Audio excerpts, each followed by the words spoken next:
భారత్లో అమెరికా రాయబారి సెర్జియో ఘోర్ కశ్మీర్ అంశంపై చాలా ఒక కీలకమైన వ్యాఖ్య చేశారు సార్. జమ్మూ కాశ్మీర్ అనేది భారత్లో ఒక ముఖ్యమైన భాగము అని చెప్పేసి. ఆర్టికల్ 370 రద్దు తర్వాత అమెరికా రాయబారి కశ్మీర్లో పర్యటించడం ఇదే తొలిసారి. అమెరికా రాయబారి కశ్మీర్ పర్యటన అండ్ ఆయన చేసిన వ్యాఖ్య ఇంపార్టెన్స్ ఏంటి సార్? తొలిసారి కాదు, అది రాంగ్. అసలు 2019లో మీకు ఆర్టికల్ 370 రద్దు చేశారు. 2020లో అమెరికా రాయబారి కశ్మీర్ వెళ్ళారు. మీకు అయితే అప్పుడు మల్టీనేషనల్ డెలిగేషన్లో భాగంగా వెళ్ళారు. అనేక దేశాల వెస్టర్న్ రాయబారులు డిప్లొమాట్స్ అంతా 2019లో ఆర్టికల్ 370 రద్దు చేశాక నాకు గుర్తున్నంత వరకు సబ్జెక్ట్ టు వెరిఫికేషన్ మీకు 2020లో కశ్మీర్లో పరిస్థితి ఎలా ఉంది అని చూడటానికి పశ్చిమ దేశాల దౌత్యవేత్తల బృందం వెళ్ళింది. అందులో అమెరికా రాయబారి కూడా వెళ్ళారు. సో 2020 తర్వాత ఫస్ట్ టైం అమెరికా రాయబారి వెళ్ళడం, ఆర్టికల్ 370 రద్దయ్యాక కూడా మల్టీనేషనల్ డెలిగేషన్లో వెళ్ళాడు, విడిగా వెళ్ళడం ఇది ఫస్ట్ టైం.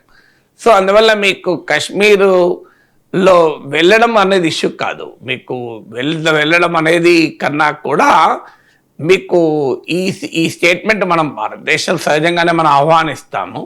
ఎందుకు సిగ్నిఫికెంట్ అంటే ఇతను నార్మల్ ఇప్పటి వరకు ఈయనకన్నా ముందు ఉన్న అంబాసిడర్ అసలు కశ్మీర్ వెళ్ళలేన ఒక్కసారి మొత్తం టర్మ్లో కశ్మీర్ వెళ్ళలే. కానీ సెర్జియో ఘోర్ మీకు వితిన్ 8 months భారత్లో రాయబారిగా నియమితులైన 8 నెలల్లోనే కశ్మీర్ వెళ్ళాడు. కశ్మీర్ అంటూ వెళ్ళాడంటే అదేదో విహారయాత్రకు వెళ్ళాడు కదా. ట్రంప్ అడ్మినిస్ట్రేషన్, ట్రంప్ ప్రభుత్వము మద్దతు క్లియరెన్స్తోనే వెళ్ళాలి. అమెరికా ఫారిన్ పాలసీ స్ట్రాటజీలో భాగంగానే కశ్మీర్ వెళ్తాడు తప్ప భారతదేశంలో అమెరికా రాయబారి వెళ్ళాడు. ఈయన భారతదేశంలో అమెరికా రాయబారి మాత్రమే కాదు, సౌత్ ఏషియన్ డెస్క్ కూడా హెడ్ అయినా. సో నాట్ జస్ట్ ఇండియాలో రాయబారే కాదు, అందులో డొనాల్డ్ ట్రంప్ సన్కు చాలా సన్నిహితుడు, డొనాల్డ్ ట్రంప్ కూడా చాలా సన్నిహితుడు. అందువల్ల ట్రంప్తో పర్సనల్ రిలేషన్షిప్ ఉన్నటువంటి అంబాసిడర్, ఫోన్లో కూడా ట్రంప్తో మాట్లాడగలిగే మీకు చొరవ ఉన్నటువంటి సాన్నిహిత్యం ఉన్నటువంటి ambassador, not just an ordinary diplomat but Trump's confident. ఇక మీకు అమెరికా పాలసీ ఏంటి కశ్మీర్ పైన? 2020లో అమెరికా ప్రభుత్వ డాక్యుమెంట్లో ఏం చెప్పారంటే జమ్మూ కాశ్మీర్ గురించి చెప్పింది, ఇది కాశ్మీరీ ప్రజల ఆకాంక్షలకు అనుగుణంగా భారత పాకిస్తాన్లు తేల్చుకోవాల్సిన అంశము అని రాశారు. కాశ్మీరీ ప్రజల ఆకాంక్షలు అంటే ఏంటి? అక్కడే తిరక్కాసం, ఈ రెఫరెండంలు, ఈ తిక్కలన్నీ వస్తాయి. భారతదేశం దీన్ని ఎప్పుడో తిరస్కరించింది. ఇందులో ఇక భారత్ పాకిస్తాన్లు కశ్మీర్ గురించి చర్చించేది ఏమీ లేదు. Kashmir is an integral part of India, irreversible part of India. Kashmir's accession to India is complete.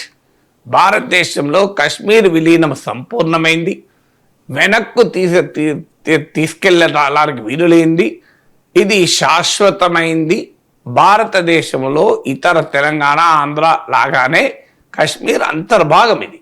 So అందులో మనకు ఆ స్పష్టత మనం ఇచ్చారు. ఇక ఏమైనా పాకిస్తాన్తో చర్చించాలనుకుంటే పాక్ ఆక్రమిత కశ్మీర్, పాక్ ఆక్యుపైడ్ కశ్మీర్ను మన దేశంలోకి విలీనం చేసుకోవడం ఒకటే, ఇంకేమైనా చర్చించాలి. అది ఒక్కటేమైనా ఉంటే పాకిస్తాన్తో చర్చించుకోవచ్చు, ఇబ్బంది లేదు. ఇది ఇండియన్ స్టాండ్. అంటే 2020 ఒక అమెరికన్ ప్రభుత్వం డాక్యుమెంట్ ప్రకారం స్టాండ్ ఏంటి? మన స్టాండ్ కాదు, అంటే భారత్ పాకిస్తాన్లు చర్చించి కశ్మీరీ ప్రజల ఆకాంక్షల మేరకు నిర్ణయం తీసుకోవాలని. భారత్ స్టాండ్ అది కాదు. Bharat stand Kashmir part of India, ఏమైనా ఉంటే పాక్ ఆక్యుపైడ్ కశ్మీర్ చర్చించాలి. ఇక పాక్ ఆక్యుపైడ్ కశ్మీర్ను భారత్లో భూభాగంగా అమెరికా గుర్తించదు. ఇది మనం గుర్తుపెట్టుకోవాలి. ఈవెన్ టుడే గుర్తించదు. పాక్ ఆక్యుపైడ్ కశ్మీర్ను అమెరికా పాకిస్తాన్లో గుర్తించదు, భారత్లో భాగంగా గుర్తించదు. అడపాదడపా మ్యాపుల్లో పాకిస్తాన్లో భాగంగా చూపెడుతూ ఉంటారు. పాక్ ఆక్యుపైడ్ కశ్మీరే కాదు, ఇండియన్ కశ్మీర్ కూడా. మీరు వెస్ట్రన్ లిటరేచర్ ఏదైనా చూడండి, ఆఖరికి ఆర్టిఫిషియల్ ఇంటెలిజెన్స్ని అడగండి, మీరు ChatGPTని అడగండి, జెమినైని అడగండి, ఏమనిస్తూ చూడండి. ఇండియన్ కాశ్మీర్ అనరు, పాక్ అడ్మినిస్టర్డ్ కాశ్మీర్ అంటారు. పాక్ ఆక్యుపైడ్ కాశ్మీర్ అన్న పదం వాడరు మీకు ChatGPT అయినా జెమినై అయినా. ఎందుకంటే ChatGPT, జెమినై కూడా ఇంటర్నెట్లో ఉన్న డేటా పైన ట్రైన్ అవుతారు కనుక, ఇంటర్నెట్లో ఉన్న డేటాలో వెస్ట్రన్ డేటా ఎక్కువ ఉంటుంది కనుక వాళ్ళ స్టాండ్ ఏంటంటే ఇది అడ్మినిస్టర్డ్ కాశ్మీర్, పాక్ అడ్మినిస్టర్డ్ కాశ్మీర్ అంటారు. పాక్ అడ్మినిస్టర్డ్ కాశ్మీర్ అంటే పాక్ పాలనలో ఉన్న కాశ్మీర్ అని, మనం పాక్ అక్యుపైడ్ కాశ్మీర్ అంటాం, పిఓకే అంటాం. సో అందువల్ల అమెరికన్ స్టాండ్, వెస్ట్రన్ స్టాండ్ ఎప్పుడు కూడా భారతదేశ స్టాండ్కు ఎండార్స్మెంట్ కాదు. సో అందువల్ల ఈ నేపథ్యంలో చూసినప్పుడు అమెరికా రాయబారి కాశ్మీర్ వెళ్ళి it is an important part of India అనడం అనేది మనం ఖచ్చితంగా ఆహ్వానించాలి. కానీ అమెరికా సర్టిఫికెట్ల పైన కాశ్మీర్ భారత్ది కాదు. అమెరికా సర్టిఫికెట్ ఇచ్చినా ఇవ్వకపోయినా అమెరికా ఏమన్నా it the part of India. అందువల్ల దీంట్లో మనం ఎగ్జాగరేట్ చేసి సెలబ్రేట్ చేసుకుంటే ఒక ప్రమాదం ఏంటంటే రేపు మళ్ళీ Trump India should give away Kashmir అన్న అంటాడు. సో అందువల్ల let us not over exaggerate it. So America అనడం సంతోషం, వి వెల్కమ్ ఇట్ అంతే. కానీ we don't need America to tell it. అందుకని మనం ఎప్పుడు కూడా కాశ్మీర్ విషయంలో అంతర్జాతీయ జోక్యాన్ని అంగీకరించలేదు. ఇప్పుడు అమెరికా మనకు అనుకూలంగా మాట్లాడిందని అంతర్జాతీయ జోక్యాన్ని అంగీకరించినా అది ప్రమాదకరం. ఎందుకంటే that is against the principle. మనకు అనుకూలంగా మాట్లాడచ్చు, మనకు వ్యతిరేకంగా మాట్లాడచ్చు. ఫండమెంటల్ పాయింట్ ఏంటంటే మనకు we don't need America. Kashmir is part of India. దాన్ని అమెరికా చెబితే దానికి ఏదో శాంక్టిటీ వస్తుంది, పవిత్రత వస్తుంది అంటే చాలా ప్రమాదకరమైన వైఖరి. ఎందుకంటే అమెరికా చెప్పదు, అప్పుడేమంటారు.